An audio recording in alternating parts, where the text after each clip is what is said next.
Muy buenos días, buenas tardes y buenas noches, según la zona horaria en la que se encuentren. Hoy estamos en nuestra segunda emisión de estos programas que hemos venido pensando en torno a la formación de cuadros de las organizaciones comunistas en América Latina.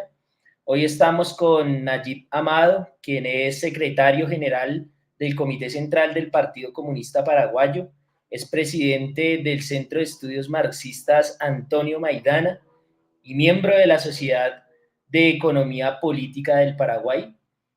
Hoy vamos a estar en esta segunda sesión hablando un poco sobre la formación de cuadros al interior del Partido Comunista Paraguayo, con la intención de poder fortalecer los espacios de discusión en torno a qué están pensando las organizaciones comunistas alrededor de la formación, alrededor de la educación y de la pedagogía de sus cuadros, en este, digamos, esfuerzo que está haciendo la revista Marxismo y Educación por poder hacer una lectura global de cuál es o de cuáles son los elementos centrales que hoy los comunistas están pensando frente a la formación de cuadros. Recuerden que este es un programa realizado por la revista Marxismo de Educación y el Centro de Investigación y Educación Marxista de la misma. Entonces le damos la bienvenida a Nayib.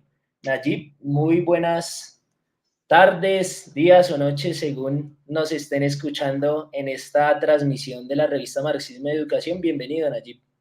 Buenas, ¿cómo estás, compañero Harold? ¿Cómo andan por allá? Un saludo a todas las compañeras, a todos los compañeros de Colombia y de todos los lugares donde estén mirando, escuchando el programa.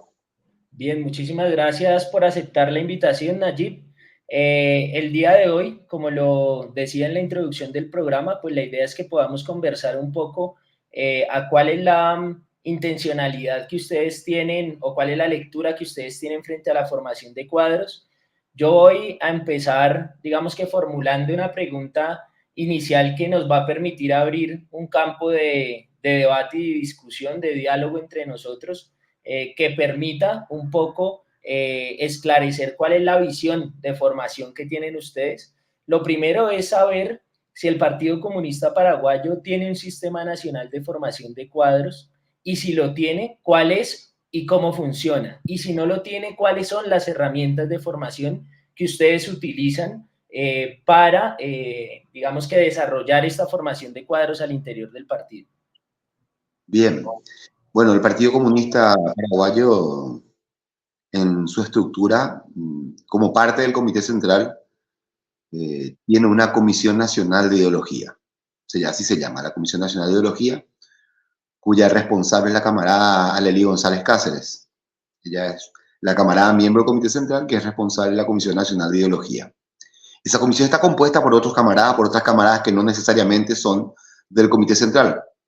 La comisión responde al Comité Central y, digamos, la jefatura política es de la camarada Lely. Yo también formo parte de la Comisión Nacional de Ideología.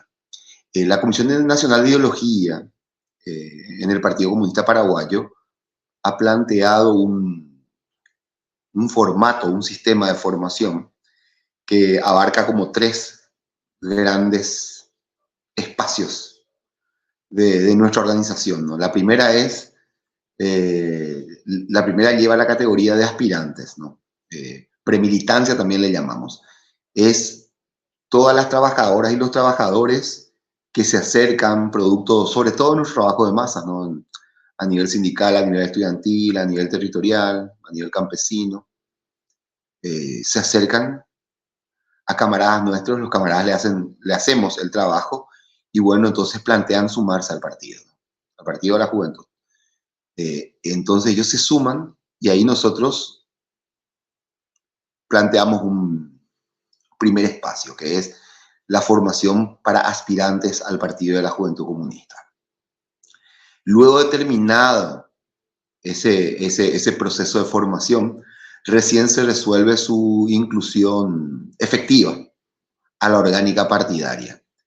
Ese es el primer espacio. En ese primer espacio discutimos aspectos de la nueva sociedad por la que luchamos, las características del Partido Comunista Paraguayo en su relación con la historia del Paraguay, de la región y del mundo. Entonces ahí metemos muchas cuestiones de historia. También discutimos las cuestiones, esa es parte, digamos, así partimos, así empieza el proceso formativo de los aspirantes al PC, ¿verdad? Al PC paraguayo.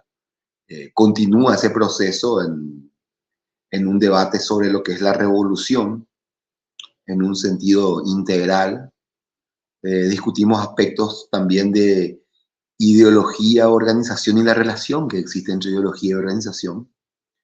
Discutimos también elementos básicos de táctica y estrategia, y luego elementos de justicia, marxismo, justicia, nueva sociedad en general, ¿no? Cómo vemos el mundo, cómo queremos vivir en el mundo, en torno obviamente a elementos de la economía política, ¿no? El segundo, digamos, el segundo bloque, la segunda propuesta, sistema formativo que tenemos nosotros, es el de la formación para militantes del partido. Y ahí utilizamos un cuadernillo que contiene los estatutos del partido, el programa del partido, elementos de la economía política, el estatuto del partido, el programa del partido, una guía para el estudio del programa del partido, elementos de la economía política y un breve diccionario marxista. Con eso llevamos adelante, ¿no? La formación como elemento, digamos, central, ¿no? Y por último, la tercera propuesta formativa de la Comisión Nacional de Ideología del Partido es para el Comité Central del Partido y que está organizada en torno a cuestiones de estrategia. Y ahí utilizamos documentos generales, pero también particulares sobre la estructuración, sobre el dibujo, diseño, aplicación de estrategia. Eso es lo que hacemos. Y obviamente la estrategia en torno al objetivo que tenemos, que es la destrucción del Estado burgués y la construcción de un aparato estatal obrero que en su proceso se vaya negando a sí mismo, ¿verdad? O sea, nosotros insistimos mucho, producto de la experiencia que hemos tenido, que el debate sobre la revolución socialista, la dictadura del proletariado, la construcción del socialismo-comunismo, debe estar presente en los organismos de base del Partido y de la Juventud. Básicamente porque si no está presente no se tiene en cuenta. Y entonces la experiencia, por lo menos nuestra, nos dice que al no tener en cuenta la estrategia revolucionaria, las organizaciones partidarias tienden a caer en coyunturalismo, o podemos llamarle tacticismo, o también podemos llamarle posiciones posibilistas, ¿no?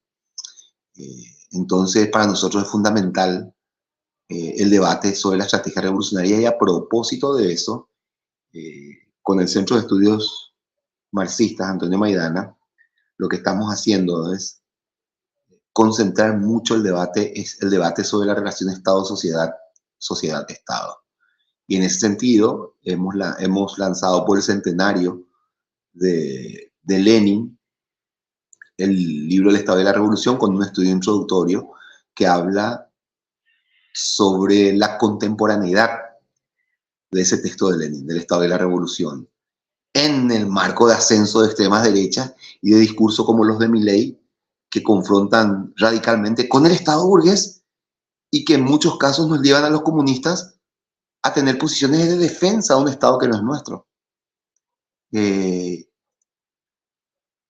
nos lleva a los comunistas y a las comunistas a insistir en posiciones que no guardan relación con esas tradiciones, como por ejemplo llamarle a la democracia así, democracia, a secas, sin el apellido, ¿no? Que en este caso es burguesa, para entender un poco en dónde estamos ubicados y qué tipo de debates creemos que la clase trabajadora debe tener, partiendo de una cuestión, porque, y con esto culmino, discúlpame, Carol y compañeros, compañeras, que me haya extendido en esto, ¿no?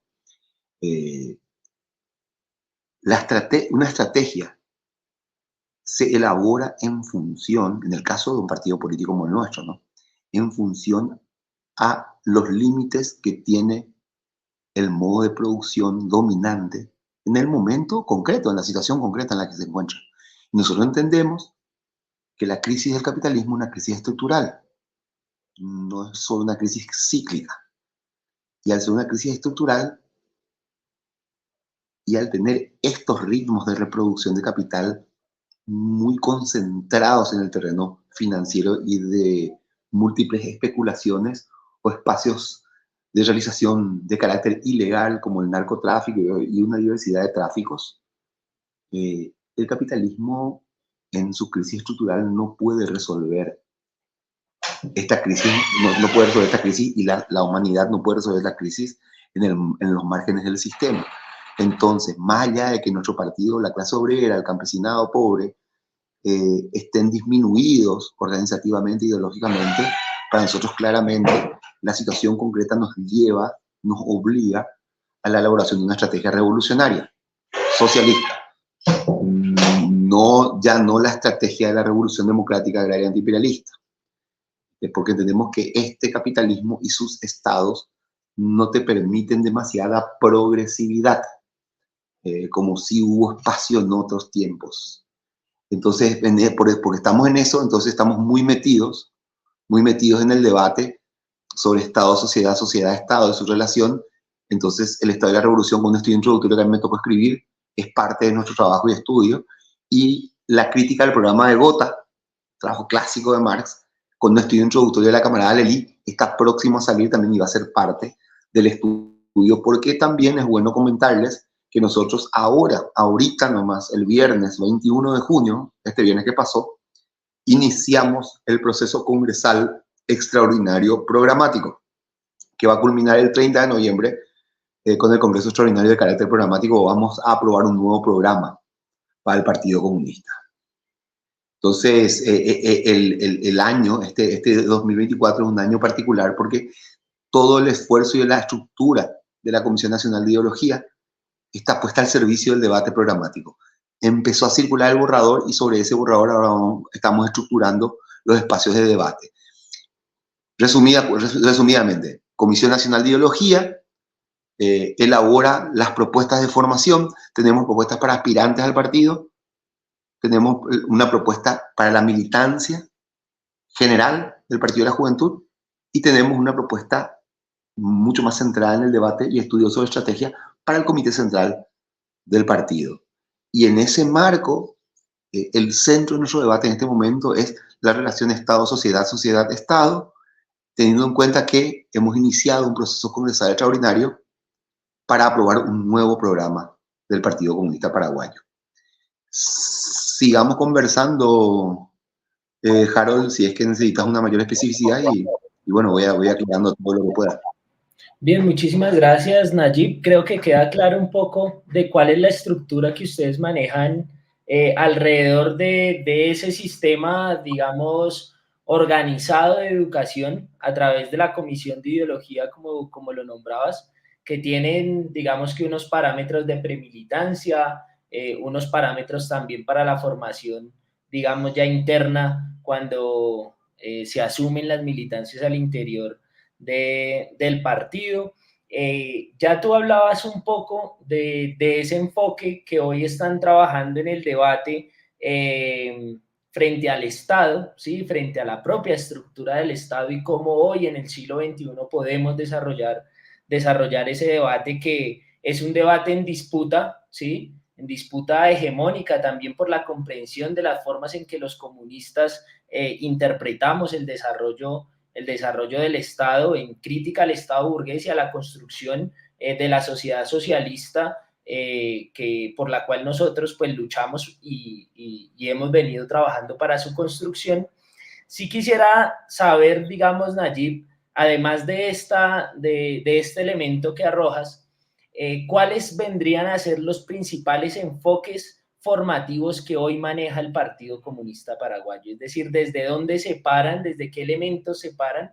Podríamos decir quizás, Nayib, cómo se configuran, no sé si lo tengan ustedes expuesto así en el Paraguay, pero digamos que en experiencias, por ejemplo, como la colombiana, sí se tiene una escuela inicial, bueno, la escuela de premilitancia, la escuela básica, una escuela media y una escuela nacional de cuadros. Sí quisiéramos saber por ejemplo, cuáles serían esos enfoques formativos que ustedes están manejando hoy y cuáles son esas temáticas principales, sabiendo de antemano, ya como nos daba respuesta en la primera pregunta, que hay un debate permanente sobre la relación Estado-sociedad y cómo los comunistas interpretamos esa situación. Entonces, iniciaríamos esta segunda pregunta con esos enfoques formativos que hoy ustedes están manejando al interior del partido.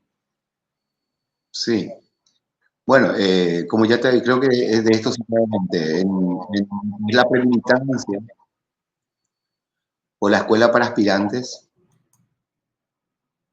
la concentración es sobre la nueva sociedad, ¿no? O sea, comprender que el Partido Comunista Paraguayo no es un partido que pelea por cargos en las instituciones públicas solamente, sino que pelea por una nueva sociedad y cuáles son las implicancias de esa lucha, ¿verdad? Entender un poco el método dialéctico, comenzar a entenderlo, pues nosotros insistimos mucho en que eso, o sea, uno no acaba de estudiar el funcionamiento, el movimiento que tiene ese método dialéctico. Y ahí también tratamos de concentrar nuestros esfuerzos metodológicos en aquella propuesta de Carlos Marx en cuanto a su metodología de análisis, partiendo de lo particular abstracto, por ejemplo, la mercancía en el capital, de lo último particular abstracto a lo general concreto, por ejemplo, el capítulo 24 del Capital sobre la acumulación originaria, ¿verdad? Entonces, esa relación, ese funcionamiento metodológico y dialéctico para nosotros es muy importante e intentamos ponerlo en práctica, ¿no? Los procesos formativos, ya en la militancia en torno al cuadernillo y a espacios de formación sobre realidad nacional e internacional, se dan con propuestas de textos. Un texto que usamos muchísimo también es Análisis de situaciones, relaciones de fuerza, ¿verdad? De Antonio Gramsci, para poder ponerlo en práctica en las relaciones, en el análisis de situaciones y relaciones de fuerza en la lucha de clases y tendencias que existe en nuestro país, pero no solo en nuestro país, sino en el mundo entero, en la región, en el mundo, ¿verdad?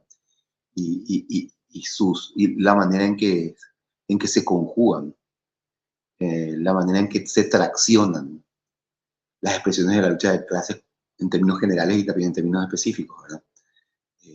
Y eso lo llevamos con una insistencia en el estudio individual y colectivo, insistiendo mucho en que el organismo de base sea el que lleva adelante el espacio formativo, que son las células para nosotros del partido, en donde hay un responsable de formación que está relacionado con la Comisión Nacional de Ideología, ¿no? Y además tenemos espacios de formación, por lo menos tenemos 3 o 4 espacios al año de fines de semana, digamos, ¿no? No 4 puntuales, sino 4 espacios que se reproducen en otros lugares del país, ¿verdad? Producto también de nuestros viajes junto a los camaradas y en algunos casos, como hace 3 semanas atrás, un espacio de formación de todo un día para, para dirigentes nacionales y responsables de espacios de masas de la juventud comunista, con un trabajo voluntario también, ¿verdad? De todo un día también para desarrollar un poco esta nuestra propuesta, ¿verdad? Y a nivel de Comité Central lo hacemos, sí, porque esta es una nueva experiencia, te cuento, ¿no? Desde hace 2 años y medio recién que entramos en la propuesta de estudiar más específicamente el tema de estrategia en el Comité Central, entendiendo un poco la experiencia que tenemos y otras experiencias que fuimos analizando. Y ese es un espacio todavía, digamos, en el marco más laboratorial, ¿verdad? O sea, de prueba, en donde estamos trabajando a nivel de encuentros de Comité Central, dándole un tiempo a esos encuentros para poder debatir en torno a algunos documentos. No sé si respondí a tu pregunta, compañero. Bien, claro que sí, Nayib. Yo creo que cuando hablamos de esos enfoques formativos, podemos también, digamos que, enfatizar un poco en esos objetivos propios programáticos que mantenemos o que mantienen las organizaciones comunistas en su seno.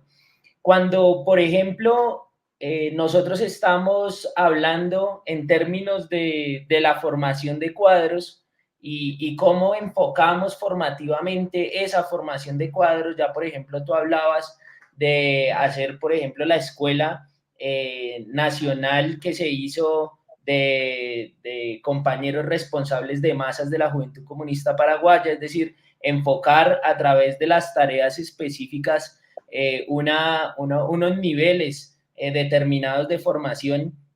Los partidos comunistas en América Latina, en el periodo del llamado socialismo real, estuvieron permeados por una formación, digamos que un poco ortodoxa y una lectura un poco limitada también de la propia realidad del desarrollo de la lucha de clases, hablándolo desde el enfoque educativo y pedagógico, en el desarrollo de la lucha de clases en América Latina, por una figura que nosotros conocimos como los manuales soviéticos, ¿sí? ¿Cuál es la perspectiva, por ejemplo, en términos de la literatura que hoy están ustedes trabajando y creo que es para llamar la atención en el buen sentido, por ejemplo, de la publicación que ustedes hicieron de Estado y la Revolución, con un análisis preliminar de ustedes como Partido Comunista Paraguayo, que creo que sitúa la actualidad del debate del Estado y la Revolución y ese texto clásico de Lenin. También, por ejemplo, la publicación que nos estás ahora o que nos estabas ahora hablando sobre la crítica del programa de Gotha, que también va a ser una publicación, me imagino, que con un estudio preliminar propio de ustedes, haciendo énfasis en la realidad paraguaya y en la realidad latinoamericana y mundial, a través de esos 40 años, ¿sí? En donde, por ejemplo, se dejó de leer en América Latina propuestas metodológicas, propuestas de análisis de la realidad, como por ejemplo las de José Carlos Mariátegui, las de la propia Rosa Luxemburgo, inclusive Antonio Gramsci, George Lukács. Quisiéramos saber, por ejemplo, Nayib, cuál es esa literatura que hoy prima en las escuelas de formación de cuadros del Partido Comunista Paraguayo. ¿Cuáles son esos principales textos que ustedes, por ejemplo, ya nombrabas ahora la formación en economía política? ¿Cuáles son esos textos que hoy se trabajan en torno a ellos? ¿Sí? Porque si nosotros nos vamos a antes de la caída del muro de Berlín, inclusive, pues no salíamos mucho, aunque en América Latina ya se debatía, por ejemplo, la teoría de Teodotino dos Santos sobre la dependencia, de Rui Mauro Marine, de Dania Bambirra. Si quisiéramos saber, por ejemplo, si el Partido Comunista Paraguayo ya ha superado la brecha del manual soviético y cómo ha sido esa superación, si se ha hecho o no, sin desvirtuar que se trabaje con manuales, sino que hace parte de la discusión que nosotros queremos situar para poder entender también desde dónde el partido está leyendo el marxismo, ¿sí? Y los partidos en América están leyendo el marxismo. Entonces, la pregunta central es, ¿cómo funcionan? Bueno, las escuelas de formación, ya nos decías, ¿cuál es la literatura que en estas prima y por qué esa literatura es importante para la formación? Bien, sí, nosotros, la superación, estoy pensando en esto que dijiste, la superación, ¿no? De los manuales, sí, superamos, y, por suerte nuestro proceso no fue traumático, digamos, ¿no? Nosotros tuvimos una dirigencia histórica del partido, como el Partido Comunista Paraguayo fue masacrado, ¿no? Casi aniquilado, en el marco, no solo, pero sobre todo durante la tiranía militar fascista de Stroessner, entre 1954 y 1989. Tuvimos experiencia guerrillera derrotada de manera, digamos, sanguinaria, ¿verdad? con muchos cuadros del partido que fueron asesinados, muchos otros desaparecidos, secuestrados desaparecidos, brutalmente torturados, presos por más de 20 años, una cantidad enorme de camaradas exiliados. Tuvimos camaradas víctimas del operativo Cóndor. De hecho, el Centro de Estudios y Formación Marxista Antonio Maidana lleva el nombre del que fuera secretario general del partido, Antonio Maidana, que fue secuestrado, desaparecido el 27 de agosto de 1980 en Buenos Aires. 2 años después de haber salido de la cárcel, en donde estuvo durante 20 años, entre el 58 y el 78. O sea, te comento esto un poco para que compañeras y compañeros se den una idea de lo que fue el proceso de reconstrucción cuando cae Stroessner, y entonces desde febrero, marzo del 89 empiezan a volver los camaradas que estaban en el exilio, ya con avanzada edad y un partido sin una dirigencia intermedia. O sea, eso un poco explica también que algunos cuadros del partido hayamos asumido tareas de dirección siendo muy jóvenes, ¿verdad? Como el caso mío y otras camaradas y otros camaradas, ¿verdad? Que ya apenas con 30 años teníamos que entrar a la dirección del partido, ser parte del secretariado, ¿verdad? Eso nos pasó. Y ese proceso también favoreció porque yo entiendo que nosotros nos ganamos la confianza de la dirección histórica del partido, y eso nos permitió también desarrollar un debate que tuvo un punto muy alto entre el 2012 y el 2016, que fue un momento de crisis grande del partido después del golpe a Fernando Lugo, al gobierno de Fernando Lugo, gobierno del cual formamos parte, y que la incapacidad de resistencia desde el 22 de junio del 2012 en adelante nos interpeló duramente a los militantes del partido, y eso nos llevó a una revisión, pero dolorosa, yo suelo decir hermosamente dolorosa, en clave sobre todo autocrítica, de nuestro funcionamiento, y entendiendo un poco que la estrategia nuestra, vigente de la Revolución Democrática Agraria Antiimperialista, era una estrategia cuya expresión concreta nos llevaba a posiciones posibilistas, oportunistas, y en donde la práctica, más allá de lo que digamos nosotros, la práctica nuestra daba cuenta de que el Estado era el principal espacio desde donde se construía sociedad. O sea, que en la relación sociedad-Estado, Estado-sociedad, era el Estado, en últimas consecuencias, el que construía condiciones para una nueva sociedad. Y entonces empezamos a decir, bueno, pero esa es una posición mucho más hegeliana que marxiana, y de hecho es un punto esencial de diferencia entre Hegel y Marx, que es la relación Estado-sociedad, sociedad-Estado, donde Marx sí comprendía que en última instancia es la sociedad la que crea, recrea sus estructuras de administración y dominio. Y eso nos llevó a profundizar literatura, ¿no? Eso nos llevó por ejemplo, a insistir en el programa de Gotha, a insistir en las tesis sobre Feuerbach de Marx. Normalmente se usa mucho la undécima, la famosa tesis que los filósofos se habían dedicado a contemplar el mundo cuando de lo que se trata es de transformarlo, que no termina de mostrar la enorme riqueza de Marx, de un Marx en donde el centro justamente de esas tesis es el de la práctica revolucionaria, la idea de verdad.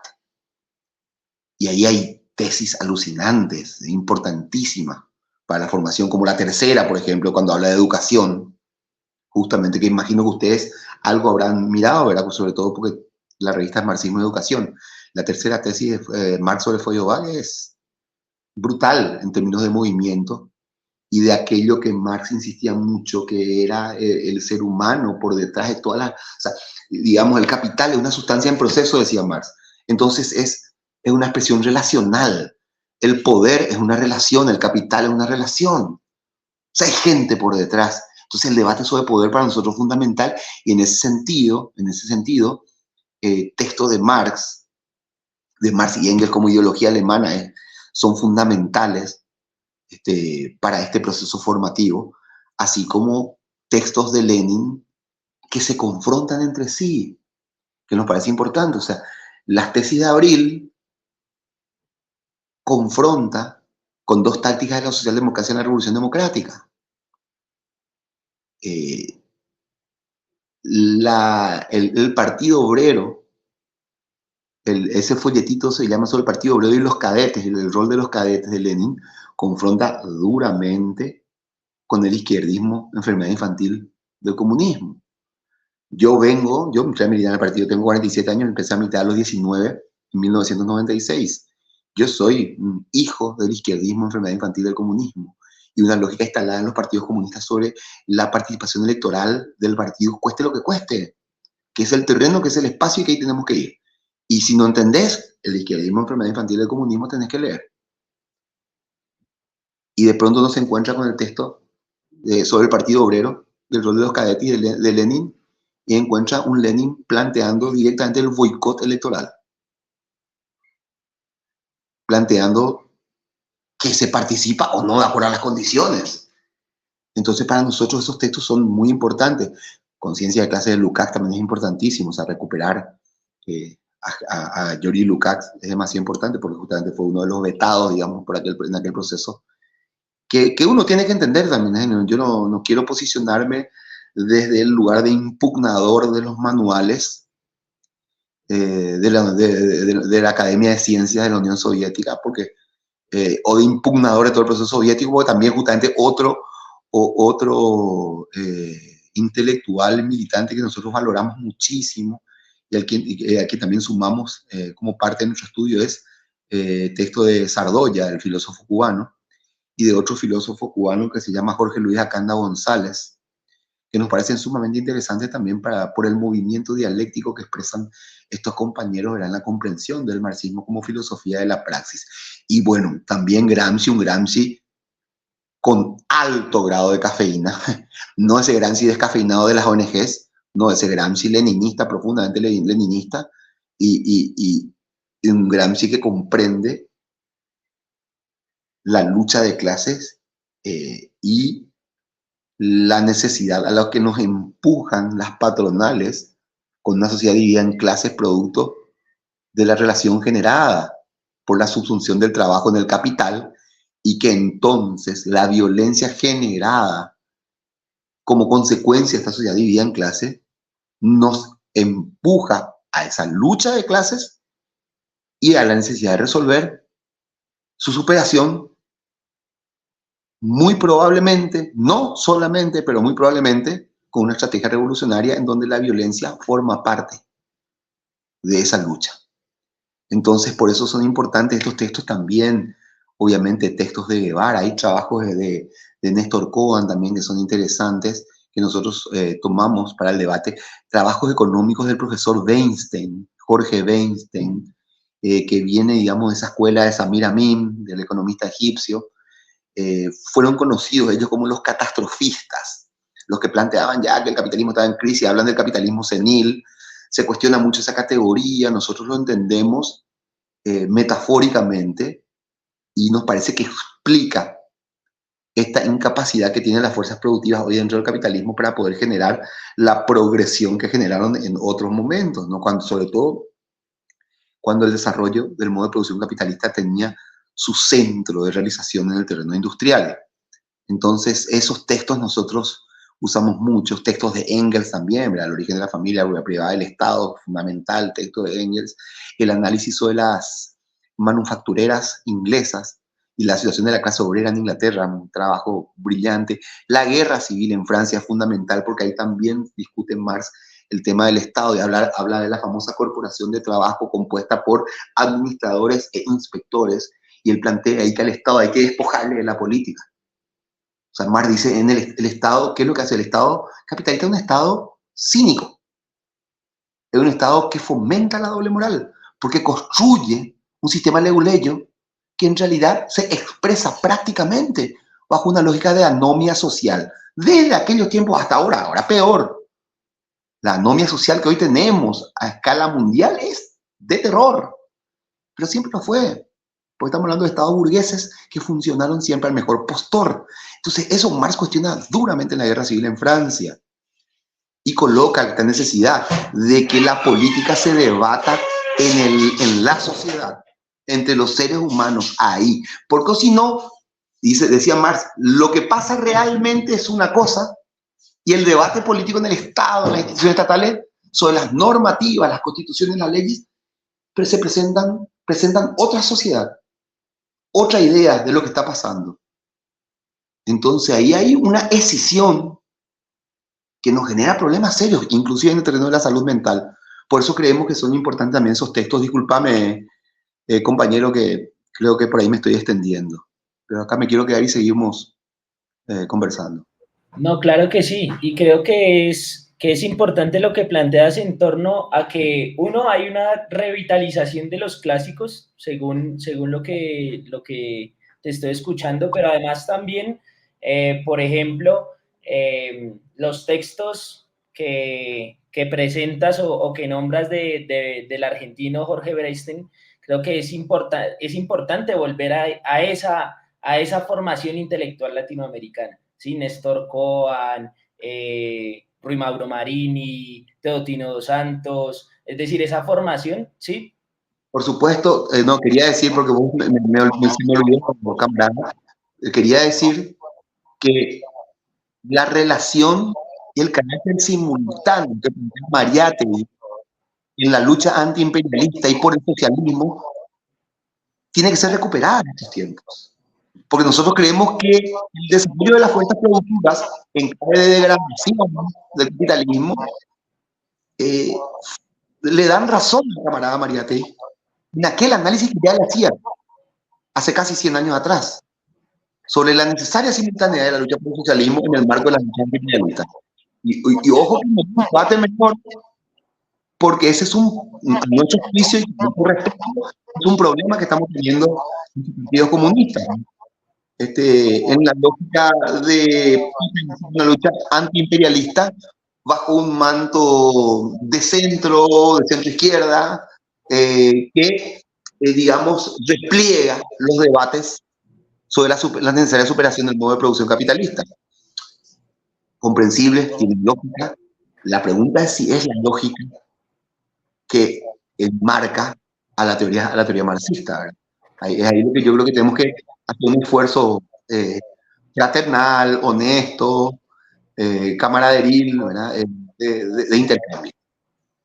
Bien, Nayib, y creo que hoy está en el debate internacional precisamente y específicamente en América Latina esto que tú estás planteando y es un debate que no le podemos dar la espalda desde los sectores comunistas y desde los sectores revolucionarios en América Latina. Por ejemplo, hoy vemos que hay una avanzada, veámoslo de manera negativa, veámoslo de manera positiva, es una avanzada que se está desarrollando en varios partidos comunistas de América Latina por una actitud de reconstrucción revolucionaria. Y eso es una realidad que hoy estamos viviendo y es una realidad también que hay que vivir. Nosotros, por ejemplo, estuvimos con los compañeros del Partido Comunista del Ecuador que hoy están en proceso de reconstrucción y saludamos esa propuesta, pero también sin dejar de lado otras propuestas que quizás no son tan cercanas, pero que también están en ese esfuerzo, como por ejemplo el Partido Comunista Brasilero Revolucionario, que acaba de tener su primer congreso, ¿sí? De reconstrucción también, el Partido Comunista Argentino, es decir, hay varias propuestas que se están forjando en torno a eso y que parten de ese debate que estás situando, y creo que la formación de cuadros también debe estar a la altura de asumir ese debate. Y es un debate que es necesario en términos de que hoy lo que estamos planteando es si la actitud de los partidos comunistas ante el avance de los progresismos es revolucionario o no, ¿sí? Y creo que eso, por ejemplo, aquí en Colombia lo estamos mirando, pasó también en Ecuador, pasó en Argentina, y es cómo el avance de los progresismos o limita nuestras capacidades de interpretación de la realidad por la apertura que nos dan los progresismos, o radicalizamos nosotros posiciones para también avanzar hacia la propuesta, pues, de una sociedad socialista en el marco de esa lógica, bien como lo enunciabas tú, no de caer en un ultraizquierdismo, pero tampoco de eliminar nuestros principios de clase y nuestros principios orgánicos que nos permitan avanzar también sobre la dirección, bien sea colectiva o no, de la clase obrera en este caso. Entonces, en ese sentido, creo que es de vital importancia poder analizar eso que estás planteando.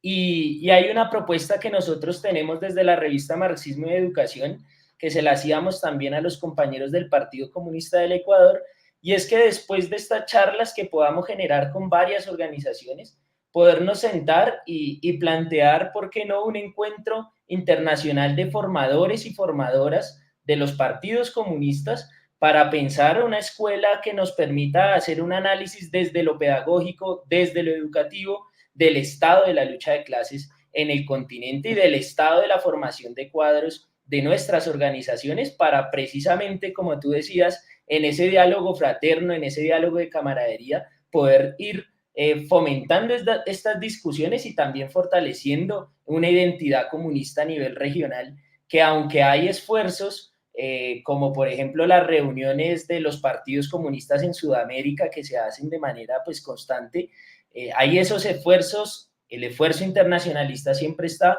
pero creo que también debe haber una perspectiva de un enfoque que no sea solamente un saludo a la bandera, sino que realmente nos sentemos a disponernos de debate político, a disponernos de debate teórico que nos permita avanzar hacia una unidad real del movimiento comunista en América Latina. Y bueno, pues nosotros hacemos esa propuesta que lógicamente será mucho más formal cuando estemos ya terminando esta avanzada de ir conociendo un poco cuáles son los niveles de formación y cómo se entienden, para así encontrarnos los educadores y educadoras de los partidos y poder hacer una propuesta pedagógica y educativa que nos permita ir orientando desde una perspectiva marxista una escuela de formación de cuadros quizá internacional interesante que nos podamos hacer aprovechando la tecnología y demás. Bien, Nayib, ya para ir cerrando, quisiéramos como englobar ya la discusión en torno a una pregunta que para nosotros es la pregunta fundamental, y es ¿cómo entiende el Partido Comunista Paraguayo la formación de cuadros? ¿Sí? ¿Qué entienden ustedes por formación de cuadros? ¿A partir de qué elementos desarrollan ese concepto de formación de cuadros? Si quizás ustedes han trabajado algunos textos que puedan recomendar para la formación de cuadros en términos de lo pedagógico y de lo educativo, para nosotros sería fundamental en esta búsqueda también de mirar cuál es ese entendimiento y cuáles son esos desarrollos que ustedes han venido construyendo como Partido Comunista Paraguayo. Entonces, digamos que sería esta pregunta, pero también la posibilidad, Nayib, para que puedas un poco como abordar algunas de las ideas que acabamos de tirar nosotros como revista, como la perspectiva también que se tiene ahí desde el Partido Comunista Paraguayo. Bien. Bueno, ¿qué es un cuadro? Yo creo que esa pregunta, en la medida en que podamos responder con elementos bien concretos, eso nos permite pensar mejor en cómo nos formamos, ¿verdad? Ahí volvemos a la tercera tesis de Marx sobre Feuerbach, que estoy ahora, discúlpame, Harold, estoy tentado a buscar, porque me parece fundamental ahí sobre este punto mismo que estás colocando. Aguantame un ratito.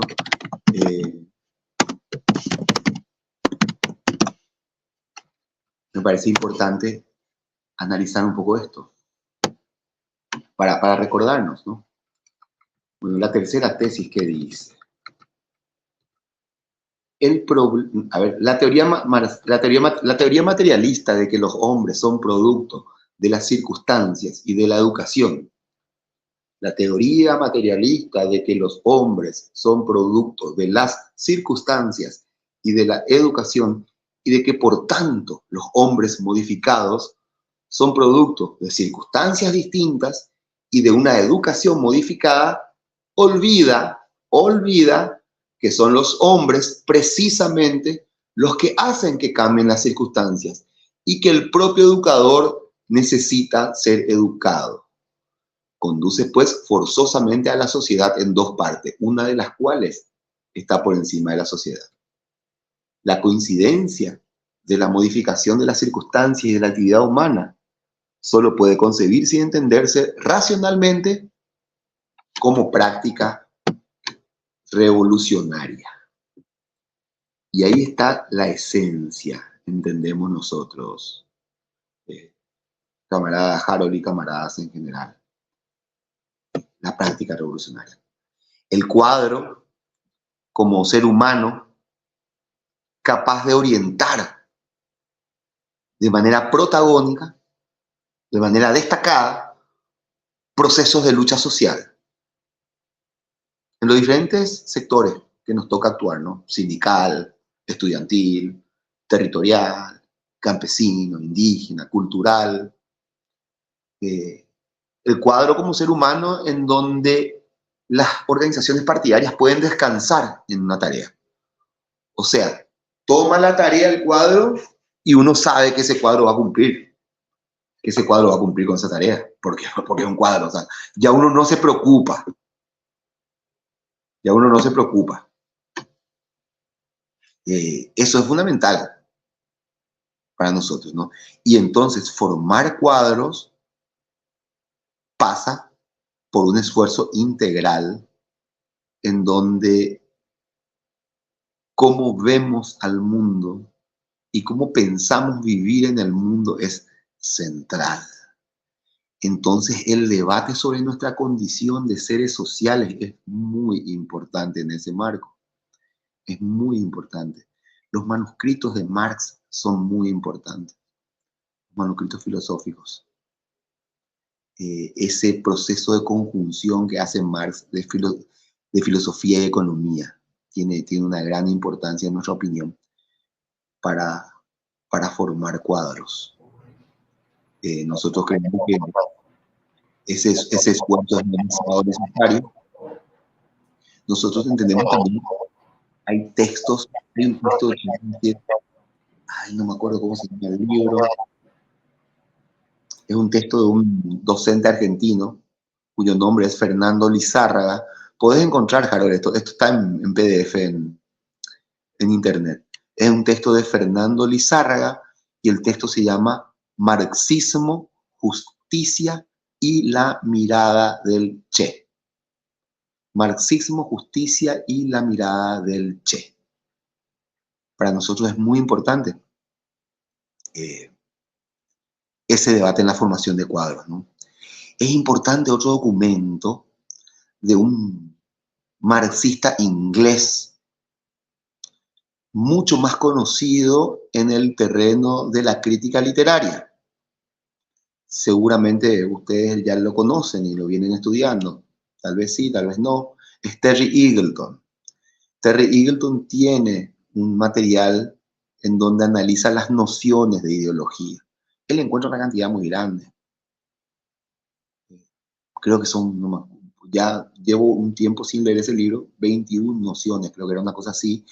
Nosotros trabajamos mucho la combinación dialéctica de dos nociones que los propios Marx y Engels utilizan y que para nosotros es esencial en la formación de un cuadro por los cuidados que se debe tener.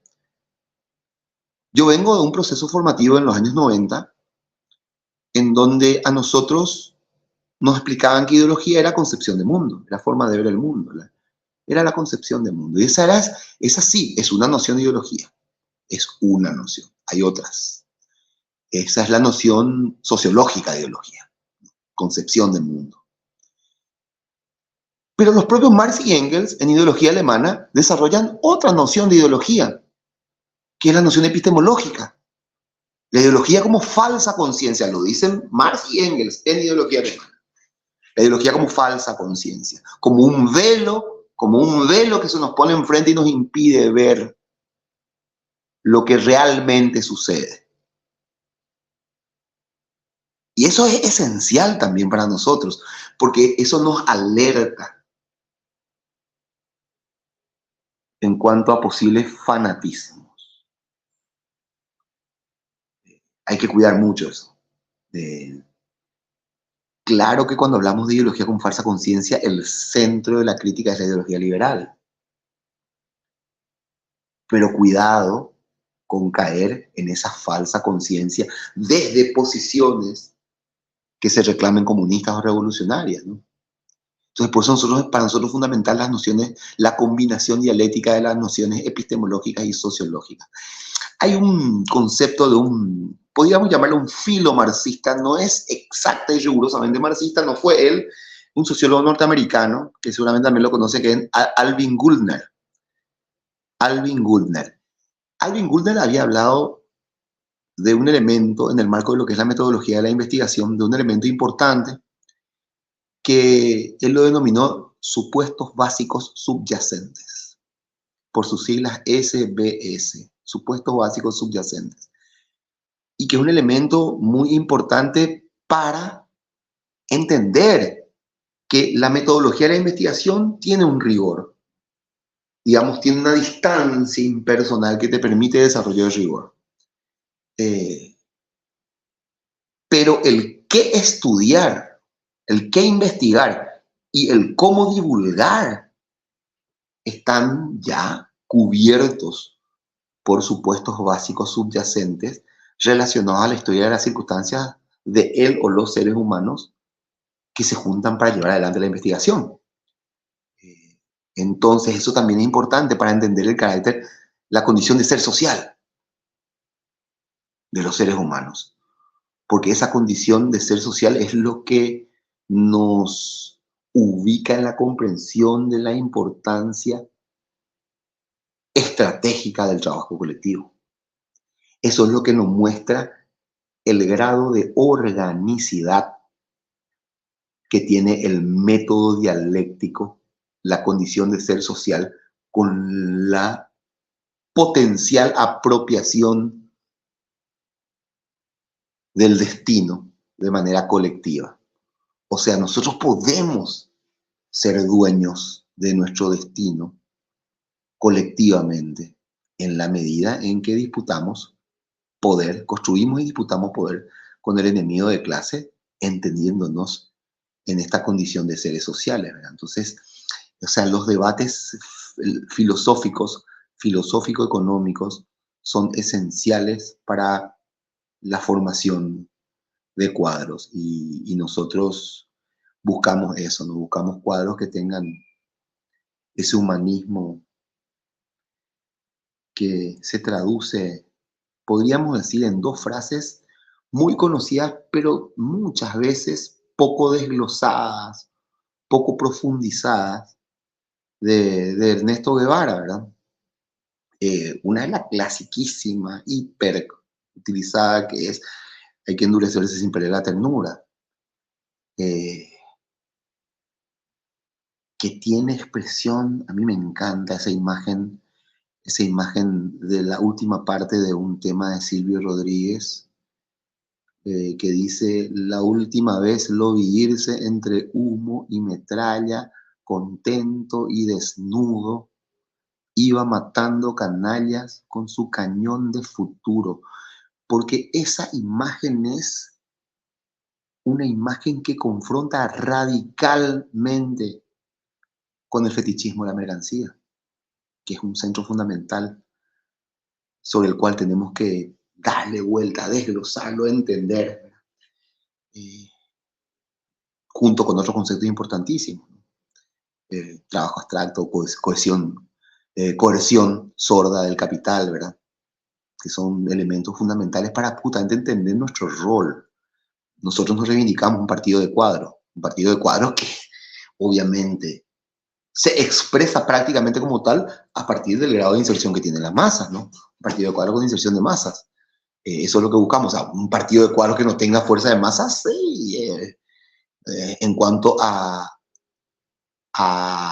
reconocerse como partido de cuadros, por lo menos tiene que interpelarle, ¿no?, al partido. O sea, la medida de la inserción e influencia de masas dan cuenta del grado de desarrollo de cuadros del partido. Entonces, nosotros trabajamos una formación de cuadros con esos elementos que para nosotros son demasiado importantes, ¿no? Y que están también directamente relacionadas con la no naturalización, ¿verdad? Del modo de producción capitalista, ¿no? Con el carácter provisorio, ¿no? Ahí hay elementos, dos elementos importantes del método dialéctico, con esto termino, ¿no? Que tienen que ver con el conflicto como un elemento permanente en la sociedad, el conflicto, ¿verdad? Y el carácter provisorio de las estructuras de organización. Bueno, yo creo que por ahí, para no alargarnos más, ¿verdad? Y creo que estamos llegando a nuestra hora. Bien, Nayib, muchísimas gracias por, por las luces que logra dar usted frente a los elementos centrales de la formación de cuadros, también por la importancia de poder en este espacio socializar un poco cuál es la estructura formativa que manejan ustedes al interior del partido, cómo se piensa en la formación de su militancia. Creo que eso es importante porque nos ayuda a nosotros y a nosotras a comprender en qué nivel de organización también están los partidos comunistas hoy en términos de esa disputa político-educativa y pedagógica por la cual nace este proyecto de la revista Marxismo de Educación, que es volver a poner en el centro del debate educativo una postura marxista, una postura que nos permita a nosotros generar reflexiones, lecturas del mundo para transformar la realidad y para transformar la realidad en términos de la construcción de la sociedad socialista, que creo que esa es la aspiración que nos mueve a nosotros como comunistas en el desarrollo propio de nuestras diversas tareas de militancia.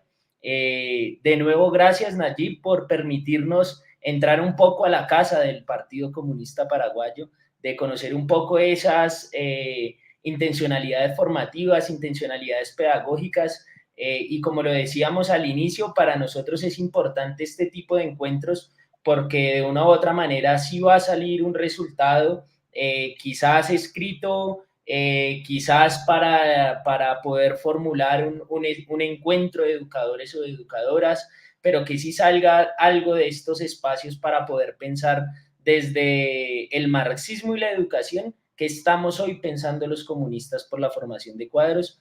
Un abrazo, hermano. Gracias a todos y a todas ustedes allá.